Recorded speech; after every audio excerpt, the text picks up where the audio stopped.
What's up, guys? This is Trust Anchor Labs, and welcome back to our Enterprise PKI Lab series. In the first episode, we built the foundational trust hierarchy for the PKI environment. This included the root CA, the enterprise issuing CA, CRL distribution via IIS, and enterprise trust deployment. Now we're moving into the actual identity issuance side of PKI. In this episode, we'll cover certificate templates, enrollment permissions, enrollment agents, smart card authentication requirements, and how misconfigured templates can become a major security risk in Active Directory environments. Before I start, I do want to make another disclaimer for the sake of the series. While I will touch on some security concepts, hardening considerations, and common misconfigurations throughout these videos, this lab environment is not intended to represent a fully hardened production PKI deployment.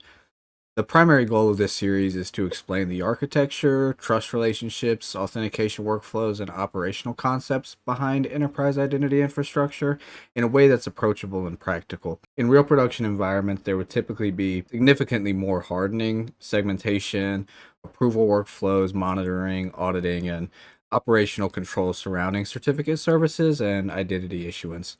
Some settings in this lab are intentionally simplified for learning purposes, while others are intentionally made vulnerable temporarily in order to demonstrate why certain configurations matter from a security perspective.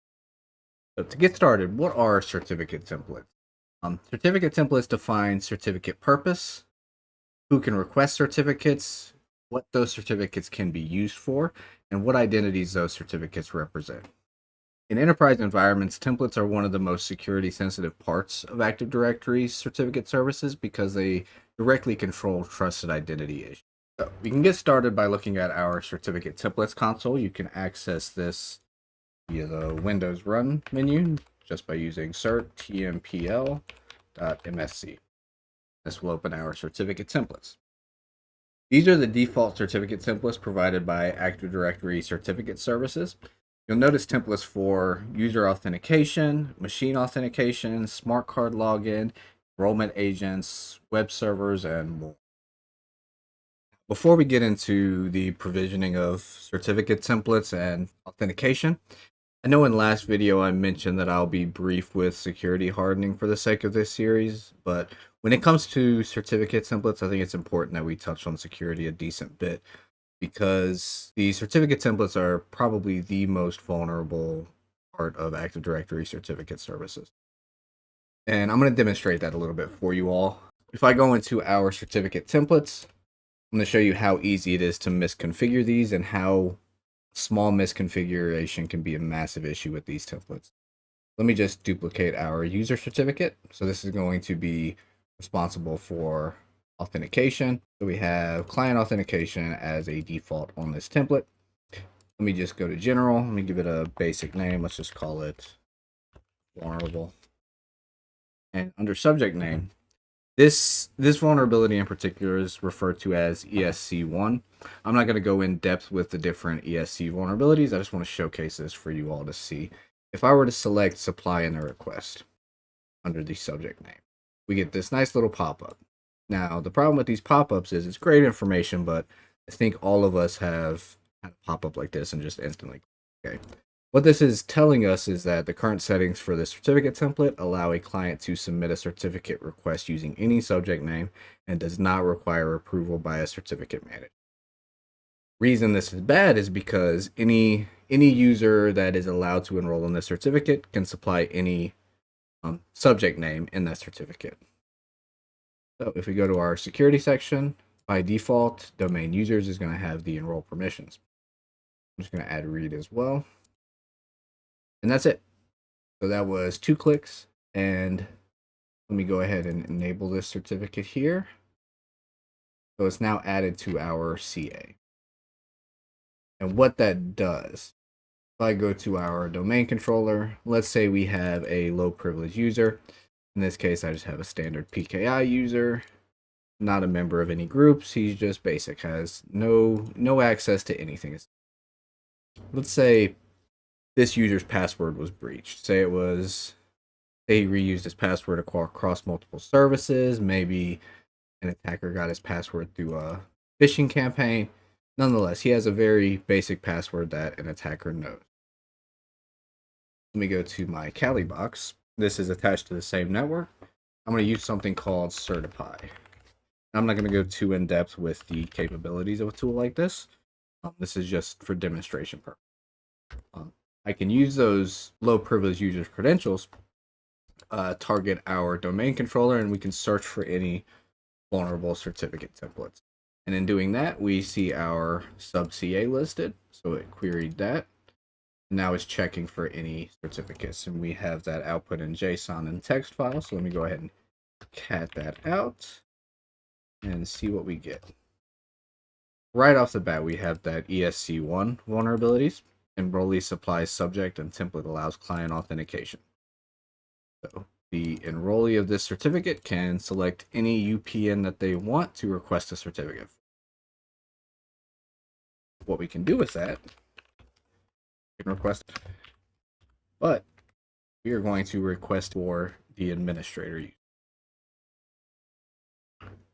All this command is doing is it's using our credentials for our low privilege user. It's targeting that subordinate CA, targeting that vulnerable template, and supplying the administrator UPN. And once we do that, we get a private key for the administrator. As you may have guessed, we can now authenticate with that private key with the username administrator at our domain. And that gives us our administrator hash. So at this point, the identity of the administrator is compromised. I can prove that by using something like netexec. I can pass that hash within the arguments. And with netexec, one thing you'll notice, we do have authentication, but Windows Defender is blocking it. As you can see on our domain controller, we have threats found. It's seen as remote command. However, just because Defender or an antivirus blocks something doesn't mean that the identity compromise isn't there. And I can prove that using a different tool. Use EVOWinRM, apply the administrator credentials or the hash in this case. And even though we don't know the password providing this hash, we get shell access on the domain controller. So it's very important to be aware of what you're doing when you're setting up these certificate templates. Like I said, that simple one click, that one checkbox, essentially can lead to full domain. It's also important to make sure that your security settings are adequate. It's just least privilege. If they don't need to enroll in the certificate, they should not have access. All right. Now that we've gone over the importance of securing our certificate templates, let's go ahead and start provisioning the templates that we're going to need for our smart card authentication. We'll start with the smart card authentication template itself. We're going to go to our smart card login template. You can access these templates through your run menu just by using certtmpl.msc. That'll open up your certificate templates console. Under here, you'll see all of the default templates provided by Active Directory. Our focus is going to be on smart card login as well as our enrollment agent. So we'll right click on smart card login. We'll duplicate that template. We're going to go ahead and go to our general tab and give it a name of YubiKey, since that is what we are using. Validity period is going to be 1 year, and we're going to publish it in Active Directory. This will allow authentication to the domain controller using this certificate. Under our compatibility settings, you're just going to want this to match what you have running in your environment. If you have some old Windows Server 2008s, you may want to back up the compatibility just to make sure that everything functions correctly. Same with our certificate recipient. If you have some older Windows 8 machines or Windows 7, hopefully you don't, but if you do, you can back up your compatibility to make sure that everything works with those devices. Under request handling, we just want to keep the signature and encryption. Most of these settings are fine. Ensure that you don't select private key, allow to be exported, and enroll subject without requiring any user input. Cryptography tab, this is relatively important. You want your provider category to be key storage provider with an RSA algorithm. For the sake of this, we're just going to leave our minimum key size at 2048. it's more than enough, and pushing that up to 4096 just adds more processing power that can slow things down a bit. Under which cryptographic providers can be used for requests, you're going to want to select the following providers, and you're going to want to select the Microsoft Smart Card key storage. With our request hash, we're going to select SHA-256. Under our issuance requirements tab, this is also important. You're going to select this number of authorized signatures. And what this does is this requires the certificate to be enrolled by an enrollment agent. It does not allow you to enroll in this certificate without another signing. Under policy type required, you're going to select application policy. And for the policy, you're going to select certificate request agent. Now at the bottom of this tab, you have require the following for re-enrollment. And what this is for, as I mentioned before, the certificate validity is for 1 year. After that 1 year, the certificate will expire, and you don't want your users to have to come to the IT department to get re-enrolled in a new certificate. So you can select valid existing certificate. This allows, as long as the certificate is currently valid, once re-enrollment comes around, it will automatically re-enroll. And under extensions, you want to make sure that under your application policies, you have client authentication, as well as smart card login. If for any reason you have any purpose selected in your application policy, make sure that that is removed. Under security, you can remove any named accounts. You do also want to make sure that your enrollment agents are selected in this so that they can enroll certificates. What I did on my main controller, I just created groups. I created a group for our enrollment agents as well as our smart card user. In the enrollment agents group, I just added membership to our administrator accounts, and I also added the smart card users to any of our user accounts that are going to be enrolled in the smart card. Back here, we want to add that enrollment agents group. We're going to want them to have read and enroll permission.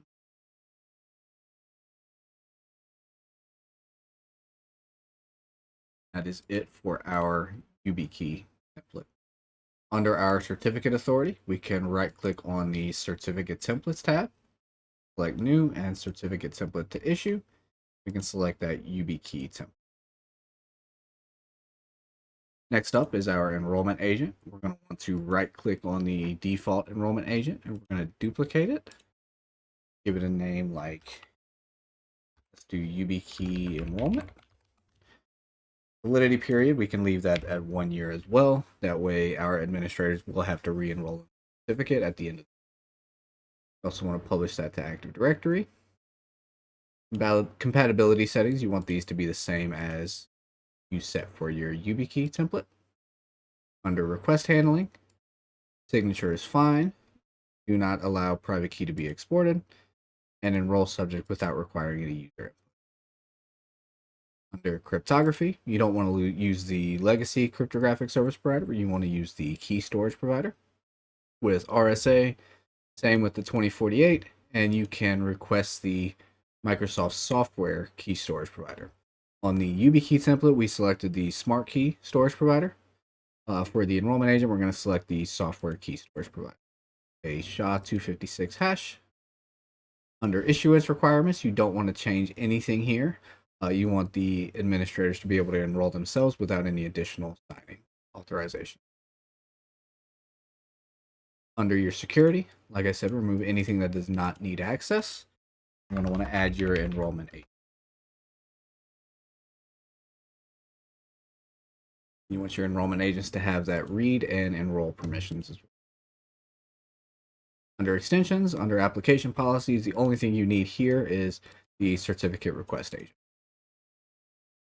That is finished. We'll go ahead and enable that on our CA by right-clicking certificate templates, new, certificate template to issue, and we'll select that YubiKey enrollment.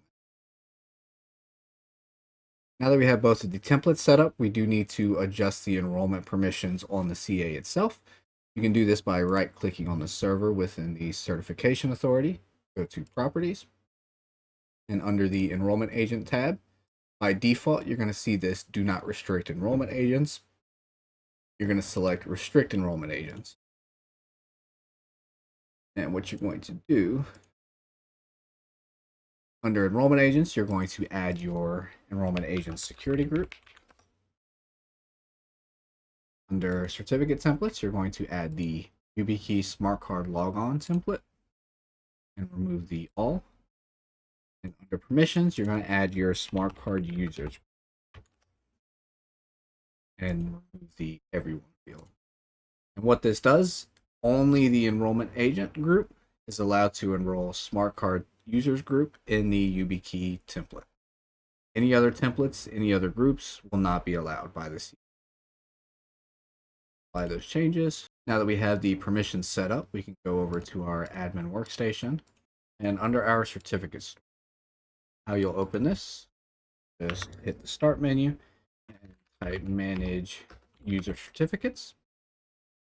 Once that opens, you'll go to your personal store, and we're signed in under the admin account with the enrollment agent group assigned to it. So if you right click on personal, go to all tasks, and click request new certificate. And this is going to be the administrator account, so we're going to next.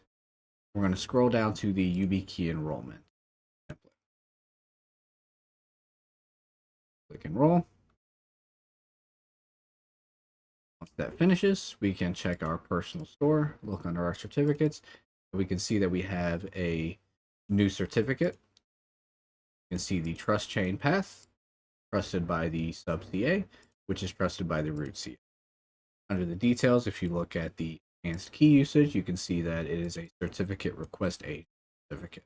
Once we have our enrollment agent permissions, we can move on to actually provisioning certificates for users. As mentioned previously, for this series, we're going to be using YubiKeys for smart card authentication. So this may be different depending on what hardware you have and what your actual use case is. In this instance, we're using YubiKey Authenticator to provision these keys. So under passkeys, this is where we're going to set up our FIDO2 authentication. So you do need to run it as administrator. Open the authenticator. And under certificates, this is where we'll set the PIN for our Windows certificates.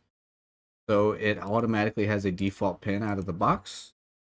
We're going to have our user create a new PIN. Save that new PIN. And then under passkeys, we're going to set the FIDO PIN. And the user will normally use the same PIN for both, just for ease of use. I'm going to save that. So now we have our PIN set on the key itself. Under our certificate store, if we right click on personal, go to all tasks. Under advanced operations, we have this option to enroll on behalf of. So if we click on that, select next.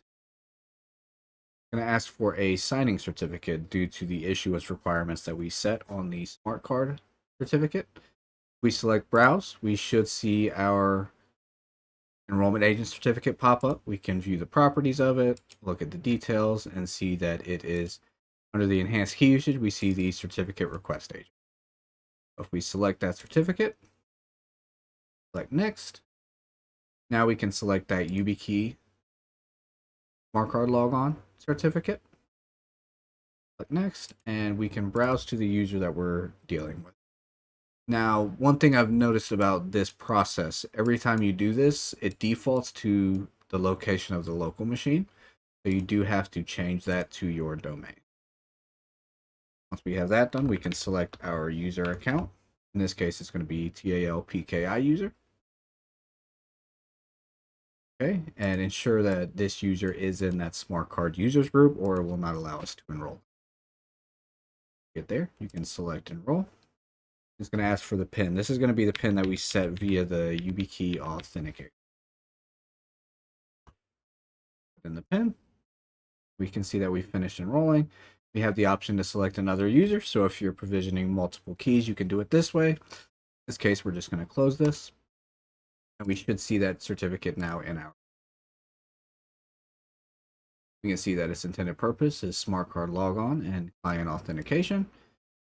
We can see the template name. We can also see the expiration date. Now, just to test that it works, we're going to go ahead and switch user, other user, and if we select sign-in options, we should see that key pop up. You can see that the user information is correct. We have the UPN listed, and if we try that PIN, we are able to successfully sign. Now, another thing you can check, you go back to your certificate authority, we go to issued certificates, we can now see the certificate for the user. You can see the enhanced key usage for smart card logon and client authentication. Now that we have the smart key set up for Windows authentication, we can go ahead and set up FIDO2 authentication as well. So we can open up Edge. We're going to go to our Azure portal. Loads. Now for users, they are going to require current MFA to be set up before you can transfer it to FIDO2 authentication. First and foremost, you want to go to your security settings and your authentication methods, and you want to make sure that the user group or all users are added to the FIDO2. So in this case, I already have my smart card users in this group. So if we go back to our authentication methods, for new users, you're also going to want them to be in the temporary access pass settings. And I'll explain why this works in a second. Now, if we go back to Entra, we can go to our users, and we're going to find our low privilege user, open their account. Now, if we go to authentication methods, this is where we're able to add an authentication method to them. Add authentication method. As a new user, we're going to add a temporary access pass. It's going to be a one-time use. Once we click add, we should get this information. Now, for this pass, what we're going to do, we're going to open a private window. We're going to go to this URL, the security info URL.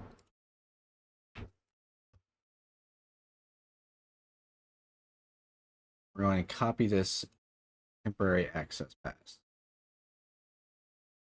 What that's going to allow us to do is sign in with that MFA. I'm going to do tell user at .com. It's going to ask us for that temporary access pass. Sign in. No.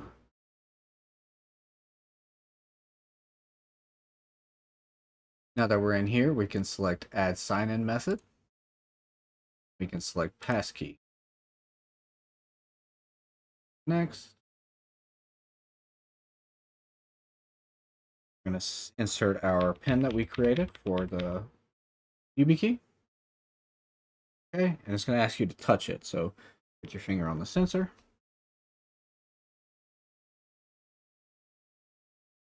And it's going to ask you to give it a name. We're just going to do FIDO. Next. Now that that passkey is created, we can delete the Microsoft Authenticator method, even though it will default to the passwordless sign-in. If we close this, I'm going to open a new window.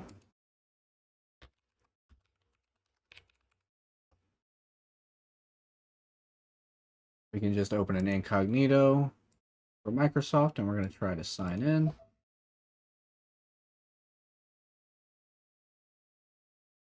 Our user at anchorlab.com. And instead of using a password, we can click use your face, fingerprint, PIN, or security key instead. And it's going to ask for that PIN again. Once we enter that, you want to touch the sensor again. It should sign us in. So now we have smart key authentication for Windows sign-in, and we also have FIDO2 authentication. Another important thing to discuss is backup options. If a user forgets their key at home, is there something in place to allow them to continue working? And in some cases, what you can do, obviously open their account and unselect this smart card is required for login. That will allow them to use their credentials to sign into the computer and get their work done. However, you may want to set up a policy that will revert that change every night or every 2 days to ensure that it is being reselected, that they're required to bring their smart card in. Another point, if a user has their key stolen or loses it, what do? Well, first thing you're going to do, you're going to come into the issued certificates in your certification authority. You're going to find the user certificate by looking at the issued common name. You're going to come in here, you're going to right click it, go to all tasks and revoke certificate. And you can give a reason, whether it be key compromise, superseded if they got a new one, and just click yes. Now that certificate moves from here, and if you go to revoke certificates, you should now see that request here. Now that's not finished. Another thing you need to do is publish the CRL. And to do that, you'll right click on revoke certificates, go to all tasks and publish. Be a new CRL. So now next time that certificate is used to try to authenticate to the network, it will be denied based. And obviously once you do that, you'll also have to re-enroll the user in a new YubiKey. That's why it's a very good idea to have backup keys for you. You'll also want to make sure that that certificate or that security key is invalidated within Azure. That way cloud authentication is no longer possible. And to do that, you'll go to your Azure portal. And you'll go to your Microsoft Entra ID user account. In this case, it's going to be the EAL user. And on their account page, you can go to authentication methods. And from here, you can go to this FIDO key. And you can delete that method. Once you do that, they'll no longer be able to use that security key to authenticate, and they will be forced to set up a new MFA next time. Thank you guys for watching. I know there was a ton of information in this video. If you have any questions, feel free to leave a comment below, or just any comments in general. If you did learn something or you enjoyed the content, feel free to leave a like and subscribe, and keep an eye out for more videos coming soon. Thanks for watching, and I'll see you guys next time.